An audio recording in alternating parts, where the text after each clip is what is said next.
যে আমি এই উপদেষ্টা হওয়ার পর কিন্তু আমার আত্মীয় স্বজনের সংখ্যা বেড়ে গেছে, আমার বন্ধু বান্ধবের সংখ্যা বেড়ে গেছে।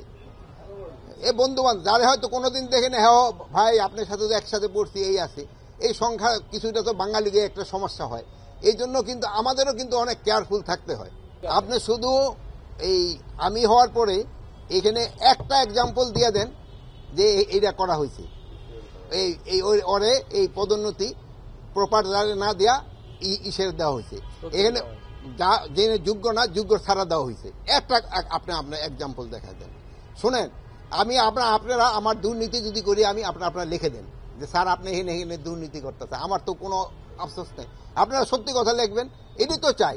আপনারা সত্যি কথা লিখলে জনগণ, হ্যাঁ আপনি যেটা বললেন, হ্যাঁ চাঁদাবাজি এগুলির ক্ষেত্রে অবশ্যই, চাঁদাবাজির ক্ষেত্রে কিন্তু অনেক সময় জিনিসের দাম বেড়ে যায়। এই জন্য আমরা কিন্তু যেন চাঁদাবাজির মাধ্যমে জিনিসপত্রের দাম না বাড়ে, এই জন্য আমরা চেষ্টা করতেছি।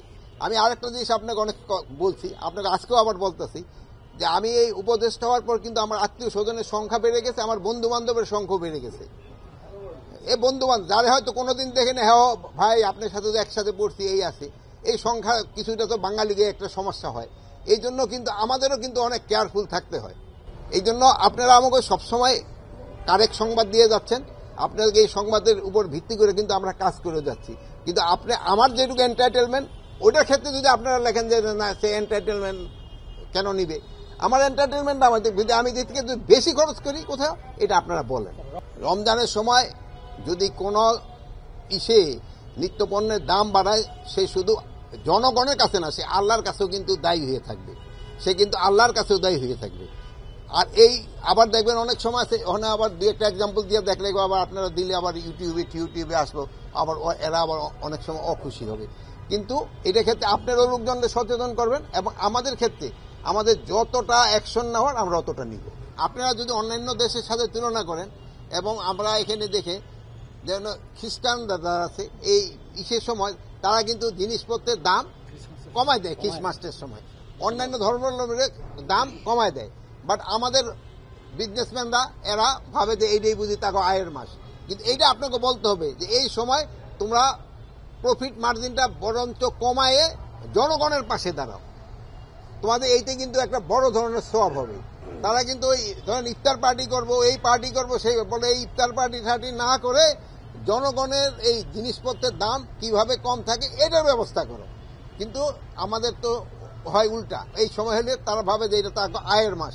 এক সময় এক ব্যবসায়ী বলতেছিল রোজার মাসে কিন্তু অনেকে বেশি আয় করতে চায়, কিন্তু এটা যেন না করে এইদিকে আপনাকে একটু সজাগ হতে হবে। আর এইভাবে আপনারা দেখছেন যে এই আমাদের যে কি বলে ছোলা ঠোলা, এবার কিন্তু অনেক বেশি আমদানি করা হচ্ছে। আমাদের মনে হয় না কোনো রকমের কোনো অসুবিধা হবে, এবং জিনিসপত্রের দাম একটা সহনীয় পর্যায়ে থাকবে, তো একটা নাগালের ভিতরে থাকবে। আর একটা ওই সময় ধরেন যে সবজির দাম, যেহেতু ওই সময় কিন্তু সবজির সিজনটা একটা ট্রানজিট পিরিয়ড হবে, এই ইসের সবজি শেষ হয়ে যাবে, এই কি বলে আর সামারের সবজি আসবে, এই ট্রানজিট পিরিয়ডটার দিকেও একটু খেয়াল রাখতে হবে।